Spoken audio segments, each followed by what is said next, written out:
Hello, everyone. I'm Ann with Andale Homestead. And I'm Sandi with Suburban Homesteader, Wyoming, Arizona. I'm Monica with Bland's Promised Land Ranch.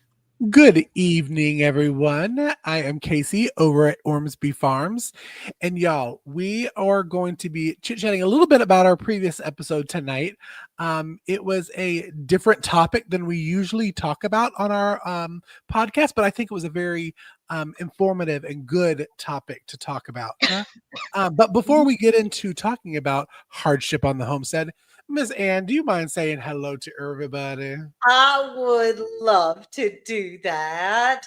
And my buddy, my pal Jesse from Lazy Days Ahead was first in the chat tonight. He came in way early at like 5:30 our time. And then Rebecca touched my yarn. She says she's second. I talked to her on the phone today. That was a lot of fun. Lila Newton, we're so glad. What's the topic? Well, how to overcome hardships on the homestead. And we're going to have a big old time saying how you can persevere. Hey, Thunderstick Homestead, how are you, sweetheart? I'm glad you're here. And Cynthia DeLong, all the way from the Netherlands. I packaged your package up today, little girl. Paul's Green Space. We are all addicted to green space, right? We love you being here, Paul. Thank you. Hello, Scotty, Lone Cross Scotty. And he says he's second. I don't know. He might have to wrestle Rebecca for that title. Some arm wrestling going on. Arm wrestle. Hey, Broke Cowgirl. I'm so glad you're here. It's so fun at night. I'm not on at night very often. Hey, Tony Oliver. Welcome in. Welcome here. We're glad to have you. Nikki Hayes, how's that baby of yours? I bet she's precious. Thank you for being here, everyone. We're so tickled to have you all. Thank you. So, what we're talking about today are, as Cayce had said, if you're on a homestead or if you have a garden and chickens and 1 acre like I do, which I call myself a homestead, or quarter acre like Sandi does, she can still have a homestead on that. Then what we do is, good, Nikki, I'm glad she's good, is we overcome, right? We overcome challenges. I personally had some challenges in my garden. A number of times we had challenges. And it was wonderful. Hey, Miss Shirley. And Rudy's going to keep us up on the time. I'm so glad you're here, Rudy. Thank you.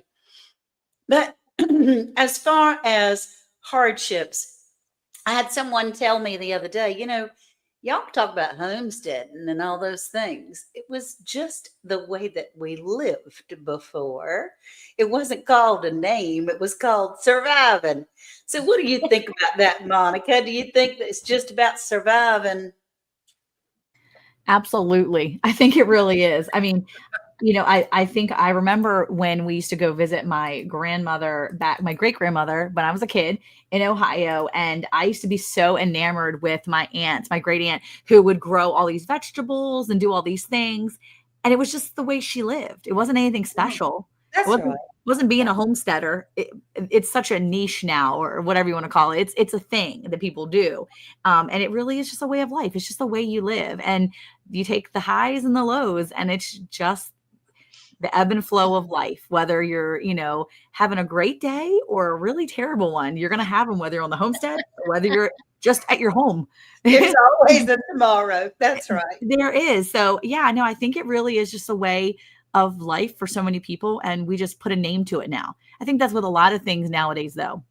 2024 has a lot of labels that are coming into play. And the 2020s, I will say, let's just say the last 4 years, there's a lot of labels on things that we just didn't label before.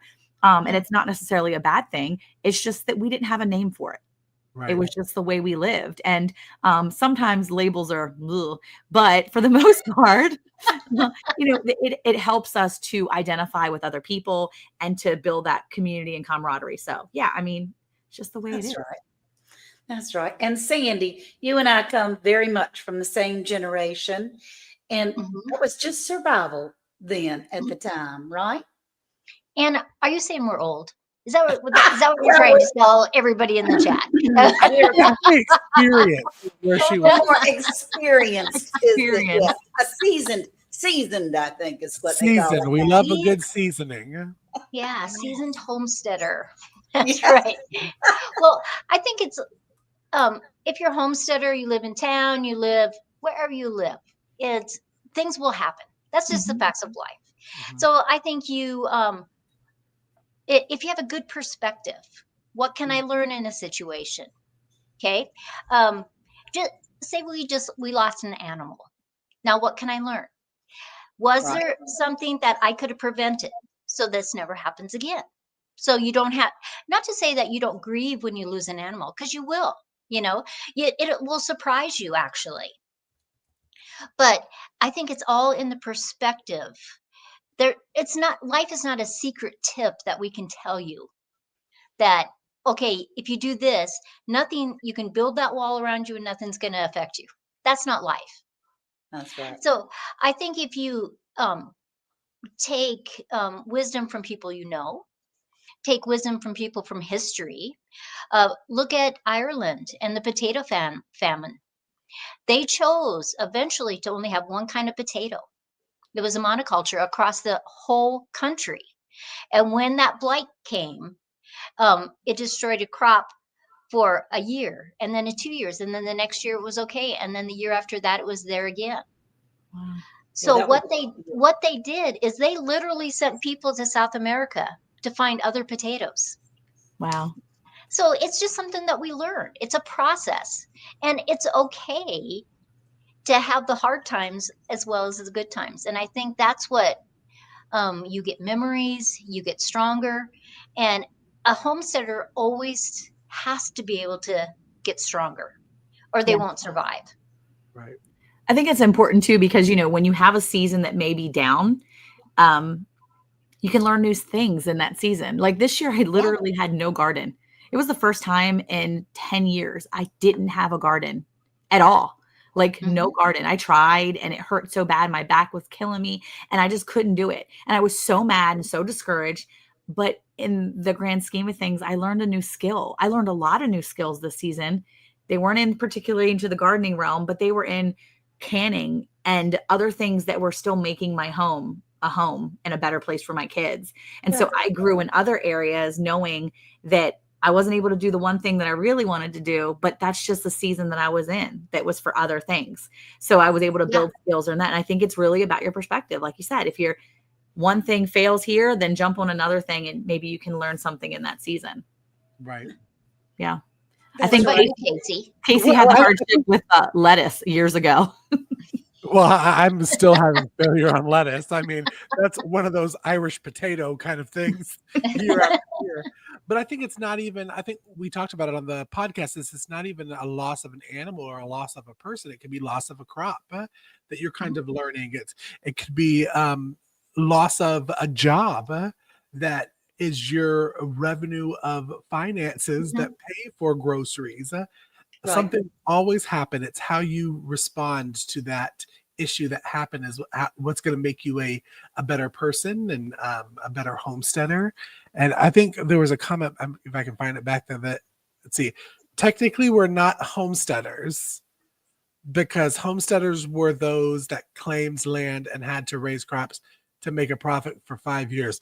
Well, Gwen, actually, that is kind of like me too. I just hate making the profits, girl. But no, yes. What are the other ones? Oh, the hobby farm. All these niche names that came out. Yeah, these cool Really little around what 2020 is when it really got popular on YouTube and Instagram. The word homesteading or hobby farm. when everybody was stuck at home. That's right. Yes, and had to learn what to do. But yeah, I think everything that we've talked about, it's how you respond to that situation to grow in the future and to learn, because you're always going to have issues. There's not one homestead that is perfect and never has any issues and grows every single plant that they want, and all of their birds live for 400 years. And I mean, it just doesn't happen that way. And I always say homesteading is not for the faint of heart anyways. So as long as you can get a little tough skin and dirt under your nails, you'll be fine. That's Life right. will go on. And we talk at Paul's Green Space has homegrown produce is so much better than anything you can buy from the shops. Oh, And absolutely. I believe biodiversity is the key in the garden. And we talk a lot about that as far as the different weather, the soil, the birds, all those kinds of things. And Black's Tropical Homestead, a homesteader is someone who lives on a homestead, usually in a rural area, and lives frugally or self sufficiently. Yeah. And so, yeah, we're working on being self sufficient. Tony says lettuce should be sown on the surface and not dug in. He's got a Okay, little clue so there for you. Tony, it's very true. Let me Zhuzh tell it. you what Monica. So I was asking Monica 3 years ago how lettuce. I need to plant lettuce, and so I called. She said, "You just zhuzh." I said, "I'm Zhuzh it. sorry, what?" She You says, zhuzh it.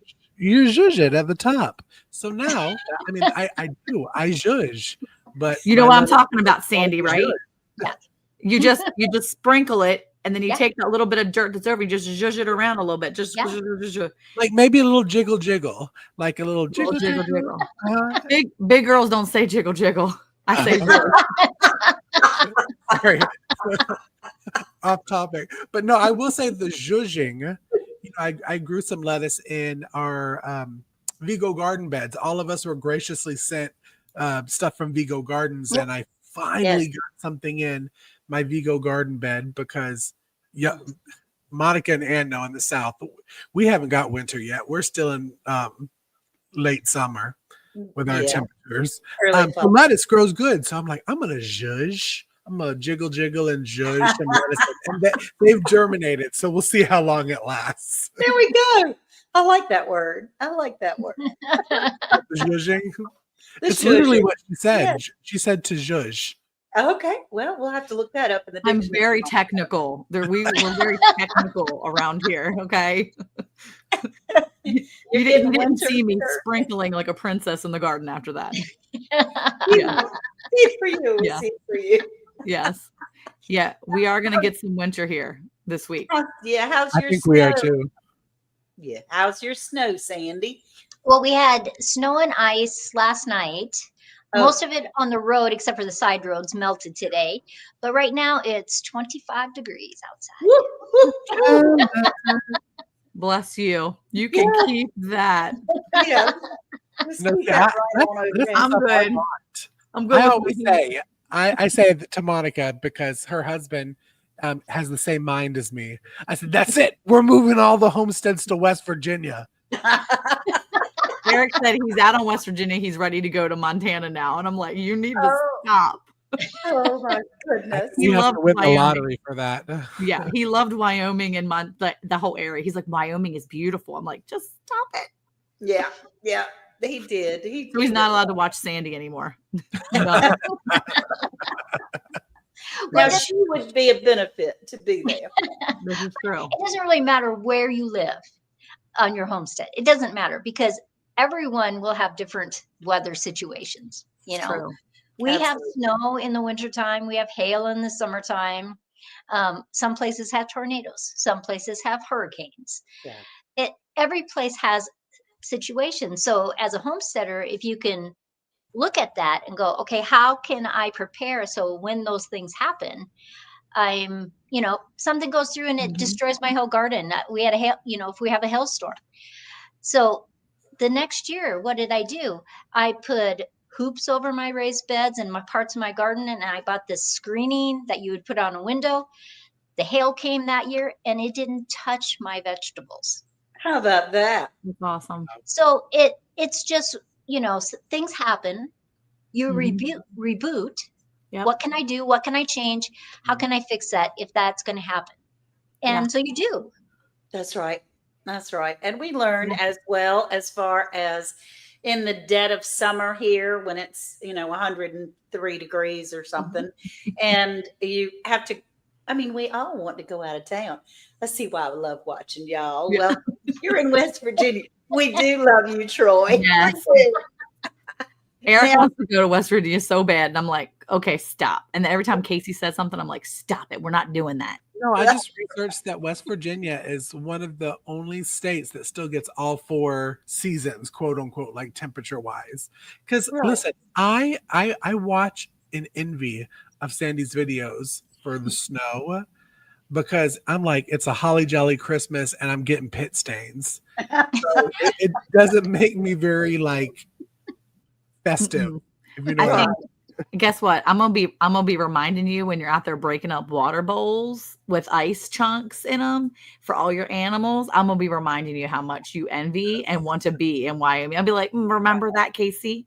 I'll be Yeah. texting you. Don't worry. I'll be your conscience.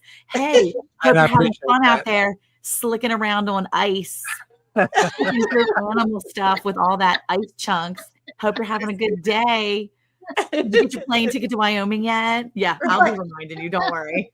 And down in the comments, Nyla C said, hubby just needs to spend one winter month in Wyoming or Montana. He'll change his mind. I'm Yeah. in Wyoming at 20 degrees tonight. So, Nyla, look, he'd love it there. He'd be so happy. His fingers would fall right off because it gets that thing where they turn white on the tips of them. And he would they literally turn white. The tips of his fingers turn white in the winter, and he has to go inside and get them warm. And I'm like, bro, your fingers will fall off. We can't be having you go. You can't. He's like, I'm fine. I'm like, Tell Mr. Bland he always could just wear gloves. You know, he there's this does.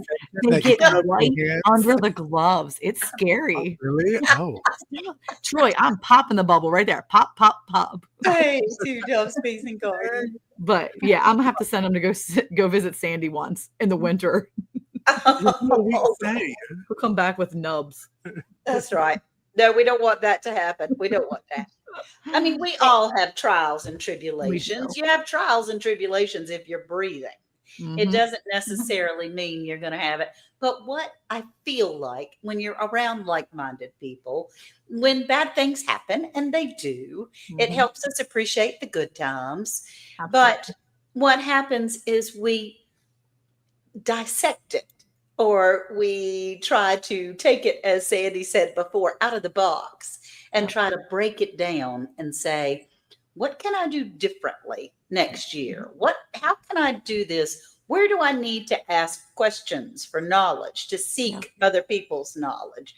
What can I do to make things better for next time? Because Yeah. there may be a next time the next day, but it's important to remember that as far as I'm concerned. Agreed. And don't you, when you're a homesteader, or you consider yourself a farmer or a rancher, however you place that thing on your head, whatever you decide you want to be called. The thing about people like us is when something happens to our neighbors, we are right there. Absolutely. You know, I think sometimes in a big city, you don't even know your neighbors. So you don't know what's happening in their lives. But the community where you live, if you surround yourself with that group, maybe your garden gets destroyed, but here they are bringing some of their produce, some of the things they've canned. That's right. And it's an amazing thing to watch, It you is. know, It to be really part is. of. Yeah. I remember once when I first started in YouTube, was bragging on my neighbors how they had shared this or that with me, and I said that it's an art still now to be able to know your neighbors and have a relationship with the people that are close around you. And it was amazing of the response of so many people that had watched that don't know who their next door neighbors are, or who their community is, as far as anyone that's on their street. We live in almost a cul-de-sac. It's like a loop. And I know pretty much everybody that's on the loop, which is great. But it is something that's important in our mindsets to be able to reach out, to come in and help each other. Yeah. Well, like Monica, her boys go over to the neighbors and help with the animals. You Yes. know, it if you were in a community, if you wanted to go on vacation or you had an emergency that you had to go to another state, your neighbors would come and do your animals. They'd water your gardens. And that is a fabulous thing to have in a crazy world that surrounds us. That's right. We are stronger together. It's true. Do you know how many times I've had a cow get out and had my neighbors come help? They see an animal in the street, or when you're driving down the road and you see a goat in the road and you're like, I think that's such and such's animal. I need to give him a call. I have called my corner neighbor down the end of the street so many times. Hey, just so you know, your goats are out. He's like, oh, thanks a lot. I appreciate it. I'll go get them. I mean, it's not a call you love to have, but that could be a big deal, especially when you're talking about, if it's cattle, you're talking about thousands of dollars sometimes. And other when Absolutely. you're talking about goats, that's part of their livelihood. So, an animal, you could lose an animal so quickly. And yeah, it's good to have that community ready to kind of help you so that you don't have that loss sometimes. Right. But even in our communities, as far as face to face, when I was faced with one of my girls, one of my chickens were dying, and I reached out to Monica. I'm in North Carolina, she's in Texas, but I was still able to say, "Oh my gosh, this is what's happened. What can I do?" And so what we have done in our community here is to build a neighborhood, to build a friendship, to build an environment where we can ask each other. And that's pretty awesome. Yeah. Yeah. Yeah. So- I think it's important. Oh, Sorry, absolutely. Brownie needed to get up on the couch again. He I couldn't think it's decide important. what he's doing. I think it's important too, because it's not always about losing animals or losing crops, but like you said too, losing a job. That's a hard thing. If you're losing a loss of income and you're really struggling with that, that there's other people in the community. Sometimes reaching out to another person, or somebody hears that you've lost their job. There's lots of other ways that you can maybe make money to fill it, or you never know. Contacting one other person might be that way to get you in another position. Maybe that's just where God has you, so that he can open that door for you in an avenue you never expected to be there. So, yeah, I mean, any type of hardship, things that you're going through, when you have a community around you, it really does help for sure. It's nice to be around like-minded people. Yeah, it's just nice to have that community. Truly. Well, and I think it's good that you said like-minded people, because it is. Because I mean, sometimes I don't want to say a normal person, but a person that's not in the community, we can come off a little strange to Yeah, other a little people, and to Yeah. have somebody that kind of gets you when you're doting about your 3 chickens, or you're talking about how much you love to hold the chicken and have a cocktail outside. That can seem weird to other people, but having a friend that's like, I get it. I did it last night. I was chilling with my chickens last night. It's good for your soul, I think, Mhm. Yeah. that you can stay positive while you're homesteading. Yeah. That's right. So, Casey, tell me, what do you do once the farmer's market closes? Because, I mean, you're a big farmer's market person, Mhm. and you are quite successful with that. And then I know that you raised your turkeys and you sold those, but the farmer's markets are closed now. Is that right? No, we have a couple more. We have like 2 more. We have a Thanksgiving market and a Christmas one. But yeah, once the beginning of December hits, it's no market for about 3-4 months. Okay. And we talked about it on one of our previous podcasts of ways to make money on the homestead. After this live, you should go listen to that, because it's a good episode. That's Uh, right. we just kind of have to find ways. Now, I do have a big boy 9 to 5 off the homestead job. Oh, So my I goodness. do have that that brings in money. That's good. It's trying to find ways that you can sell stuff online, like Andell's doing. Sell stuff at small little holiday markets, like Sandy's doing. Selling your meats, like Monica's doing. I mean, you just have to sit and say, okay, what does our homestead have that we can sell? I mean, January, February, those are the cold months. Do you have wood that you can cut down and turn into firewood and Right. dry and that kind of stuff? Figuring out those ways, I mean, that would help you kind of coast through a loss of a job, or a loss of uh, if you didn't have a good garden year. So that's what we do. We try to figure out any ways. And sometimes I'm like, maybe I got to sell a couple of those wine glasses in the china cabinet to Yeah. get one of the wines, but it gets you through. That's exactly right. That's exactly that. Now, ahead. Tony asked, because he lives across the pond, right? It must be 2 o'clock in the morning there. I don't know, Oh, goodness. maybe Thank you. midnight. He wanted to know if we had problems. They have problems with people stealing, the theft of livestock. Now, Okay. around where I live, that's a rare thing, but I don't know if that's true around the country. Uh, I have not heard of livestock being stolen, but I can tell you there's a war out there in the water over fishing nets and crab pots. What? Ooh, wee, there's a war. Yes, ma'am. Yes, sir. I'm telling you what they do. And so they're trying to get a handle on it. But yes, there are people that will go out in the middle of the night and clean out other people's crab pots or fish their nets. We've had a couple situations come up where people are stealing the free range chickens off Oh, people's property. And Wow. you think as a homesteader, you're like, oh, my free range chicken, maybe a hawk got it, whatever. And then you're driving to church and you look to the left and you're like, oh, that looks a lot like such and such. yeah. And What? That looks like Thelma sitting over there. that's why I don't let my girls out of my sight, because we got sticky fingers here. Oh, That's no. crazy.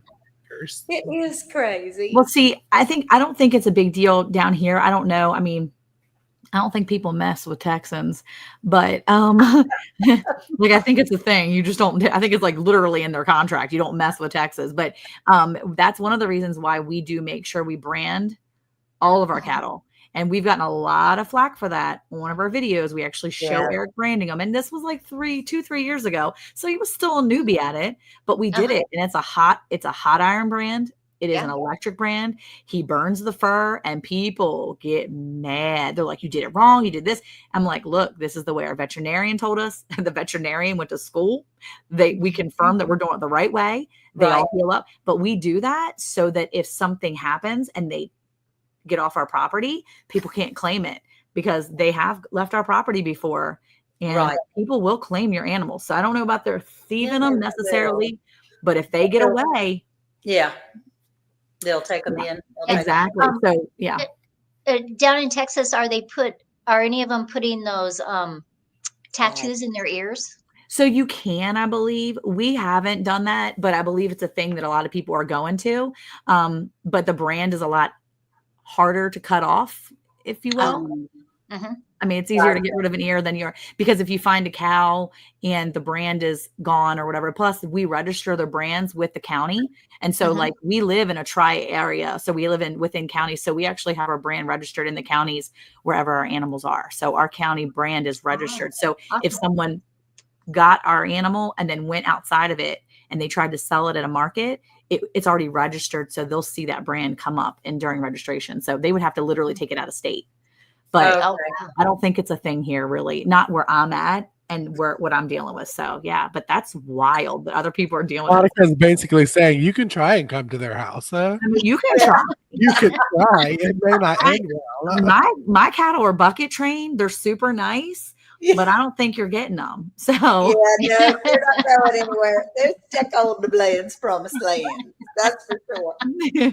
I want to thank Jesse for dropping my website. I do have a new website, you guys, ADLHomestead.com.